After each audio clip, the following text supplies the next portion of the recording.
سلام دوستانو. لکه څنګه په لومړی درس د سوشل میډیا مارکیټینګ یا بازاریابي، بازار موندنه د اجتماعي شبکو له لارې. دویم درس به موږ دغه په باره کې چې کومه شبکه موږ انتخاب کو د بازار موندنې لپاره. لکه مثال کې که موږ محصولات ولرو، که موږ خدمات ولرو، کومه شبکه ښه ده؟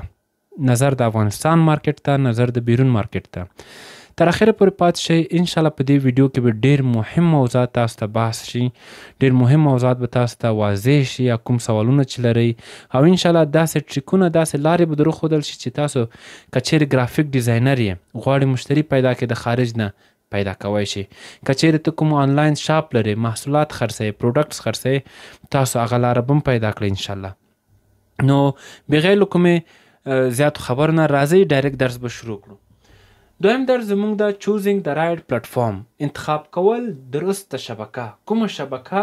شبکې خو ډېرې دي، کومه یوه یې ښه ده، کومه یوه یې درسته ده چې موږ زر نتیجه ترې واخلو. نو اولین چې راځي فیسبوک له ټولو نه بهترین ده، ځکه په ټوله نړۍ کې فیسبوک له ټولو نه زیات خلک استعمالوي، زیات یوزر لري. که هغه ځوان ده، که هغه عمر لږ پوخ ده، که هغه زوړ ده، ټول خلک نن سبا فیسبوک ډېر استعمالوي. نو بهترین که چیرې تاسو محصولات لرئ او یا خدمات لرئ یا هر کوم آنلاین کاروبار لرئ، بهترین شبکه اول چې ده فیسبوک ده. فیسبوک کې چې وکړئ، لاړ شئ ځان ته اول مثال کې که آنلاین شاپ لرئ یا هر څه، اول لوګو ځان ته جوړه کړه. لوګو د چې جوړه کړه، هغه نه بعد سلوګن ځان ته جوړ کړه، شعار ځان ته جوړ کړه، یو شعار انتخاب کړه خپل کاروبار لپاره. هغه نه بعد ددم چې جوړ کړو، لوګو مو شوه، شعار مو شو، بیا چې وکړه یو فیسبوک پیج ځان لپاره جوړ کړه، یو فیسبوک پیج ځان لپاره جوړ کړه په دغه نامه باندې. صحیح ده؟ مثال د خبرې زه وایم چې زینت کلیکشن، د ما یو نوم ورته انتخاب کړو، دې لپاره یو شعار انتخاب کوم، وایم چې سمارټ شاپینګ، سمارټ شاپینګ، او هغه نه بعد چې کومه لوګو ورته جوړوم. لوګو جوړول به څومره اسانه خبره ده، دا خو کوم سخت نه ده. ته کوی شي په هوش مصنوعي نه په ګټې سره لوګو جوړه کړې، ته کوی شي د کانوا استعمالولو سره لوګو جوړه کړې. نو دا دومره سخت کار نه ده، نه راکټ ساینس ده. ښه، لوګو د جوړه کړه، شعار د انتخاب کړو، فیسبوک پیج د جوړ کړو لکه ما چې عملا وکړلو. هغه نه بعد چې کوم فیسبوک پیج جوړومه، فیسبوک پیج ته لوګو ورکوم په پروفایل باندې، شاته یو ښکلی کور فوټو آماده کوم. خلاص شو، زموږ یو پلیټفارم آماده شو. دې نه بعد به تاسو څه کوئ؟ دې سره څنګ ته تاسو به په منظم ډول پوسټ کوئ. محصول د مثال د خبرې تاسو مردانه چپلۍ خرڅوئ، یا مثال کې تاسو بوټان خرڅوئ، د بوټانو ښکلی عکس واخلئ. صحیح شو؟ ښکلی عکس واخلئ، یو ښکلی متن ورسره ولیکئ.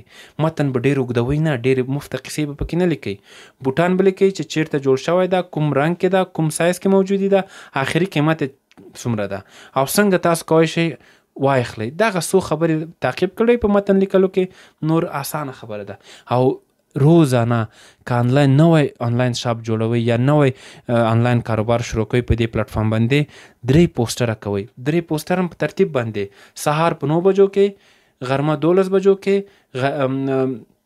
بعد له ماسپښینه په 3 بجو کې. که چیرې 4 پوسټر هم وکړو، دا خو نور لا نور ده. د شپې هم یو پوسټر وکړئ، هره ورځ یو ویډیو ورته اپلوډ کوئ.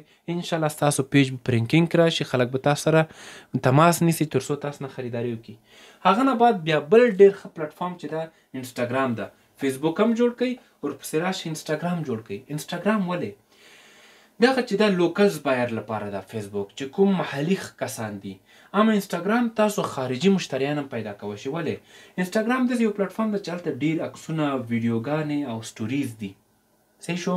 خلک ویډیو هم زیات ویني، خلک سټوري هم خوند ورکوي زیاتره ته، او زیاتره ینګ جنریشن چې کوم ځوان نسل ده په انسټاګرام کې ډېر مصروفه دي.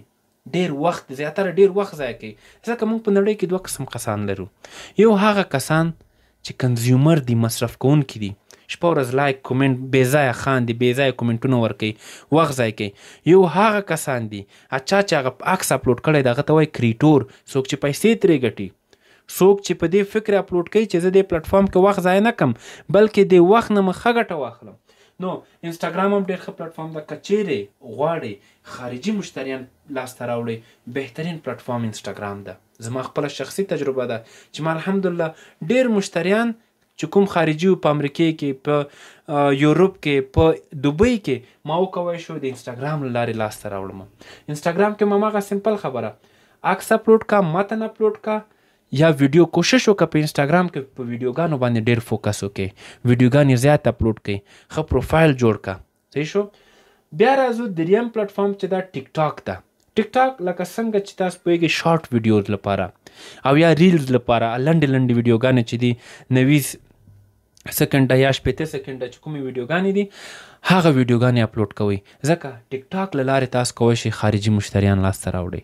ټیک ټاک له لارې کولی شئ تاسو ځوان نسل چې کوم ینګ جنریشن ده لاسته راوړئ او ځان ته یې مشتري جوړ کړئ.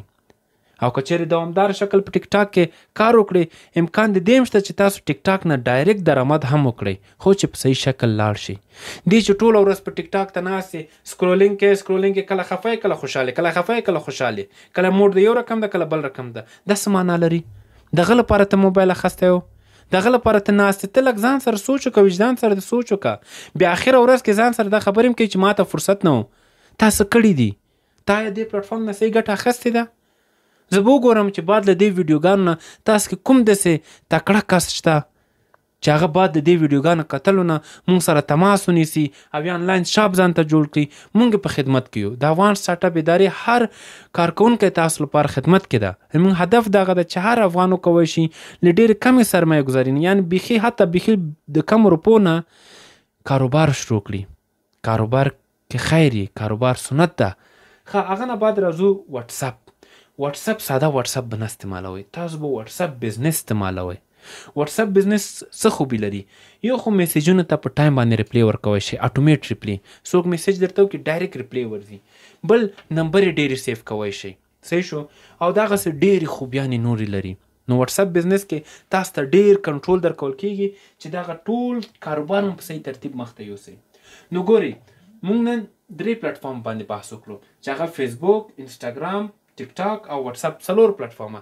همدغسې نور پلیټفارمونه هم شته، خو موږ په هغه یو باندې خبرې کوو چې کوم ستاسو د کاروبار په ګټه یي، تاسو په ګټه یي او تاسو ترې روپۍ وګټئ.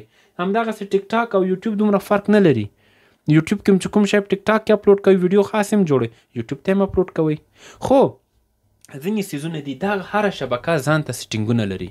که چیرې غواړئ دغه هر درس په مفصلا توګه زده یې کړئ، پوه شئ پې، افغان سټارټ اپ تاسو ته نور پروګرامونه هم لري چې تاسو کولی شئ په حضوري شکل کې او یا آنلاین صنفونو کې جاین شئ. زموږ استادان دي تاسو ته درس درکوي، تاسو په هر پلیټفارم باندې ښه دقیق پوهوي. دې ویډیو کې دغه ویډیوګانې خالي دې لپاره دي چې تاسو وکولی شئ دې علم حاصل کړئ. د کوم سوالونه په ذهن کې لرئ، د کوم کنجکاوي لرئ، د کوم کسان چې تاسو ته غلط معلومات درکړي دغه کلیر شي. نو دا ډېر یو ښه فرصت ده. که چیرې ته موبایل لرې، کمپیوټر لرې او 2025 ده، د 2025 3 میاشتې پاتې دي، دومره وخت نه ده پاتې. او دغه د 2025 کې څه شی وشول تاسو ځان سره سوچ وکئ. خو اوس هم فرصت لرئ. مخکې له دې چې 2026 شي کار باندې شروع کړه. وخت مه ضایع کوه. منفي خلکو سره مه کښېنه، منفي خلکو سره دوستي مه کوه. هر هغه کس چې تا ته منفي انرژي درکړي لرې که، که هر څوک وي، که څومره نږدې کس ته وي. کامیاب هغه سړی ده چې هغه کاروبار شروع کړي. کامیاب هغه سړی ده چې هغه پیسه وګټي. او د پیسو ګټلو، د حلالو پیسو ګټلو لاره دغه څیزونه دي چې ما تاسو ته تشریح کړل. هو مهم څه شی ده چې تاسو کوشش خپله وکئ. که نن دلته مارک زاکربرګ تاسو ته راشي، دغه چا چې دغه پلیټفارمونه لکه فیسبوک مالک چې ده یا د انسټاګرام مالک چې ده، د راشي تاسو ته تشریح کړي چې تر څو تا کې لږ جرأت نه وي، تا کې لږ هغه وجدان د ویښ نه وي، ته به همدغسې پاتې ټول عمر به شکایتونه کوې، کله له ځان نه، کله خلکو نه، کله له وطن نه، کله له برقه، کله له موبایله، کله له انټرنیټه. نو بهانې تر کله پورې زما وروره؟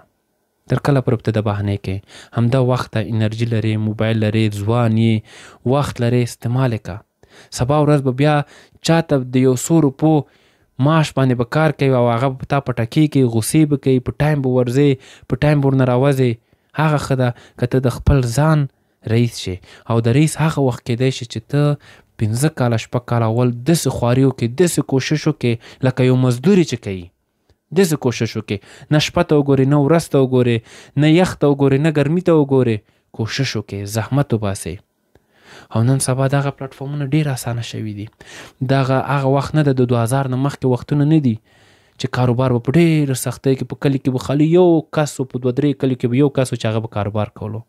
نو که چیرې واقعا غواړې چې یو ځای ته ورسېږې او واقعا غواړې چې یو مسیر ځان ته وټاکې او یو افغان ځوان یې، همدی وخت ده، همدی ټایم ده، جوین یې کړه، شروع یې کړه، د ویډیوګانې وګورئ. انشاءالله موږ به په 3مه ویډیو کې په دې باندې بحث کوو چې کوم محتوا تاسو کولی شئ اپلوډ کړئ چې تر څو فروشات لاسته راوړئ.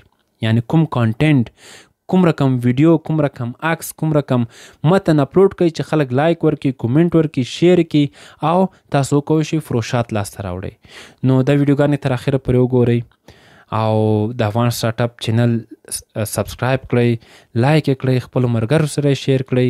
او که چیرې هر سوال مو لرلو تاسو کولی شئ زموږ دفتر ته راشئ. کابل کې هم دفتر لرو، لوګر کې هم دفتر لرو. تاسو کولی شئ دفتر ته راشئ او یا دا لاندې شمیرو سره په تماس کې شئ. نو انشاءالله ستاسو هر سوال ته به موږ جواب درکوو او د لا لیدو په هیله. تل دې وي افغانستان. کامیابه اوسئ.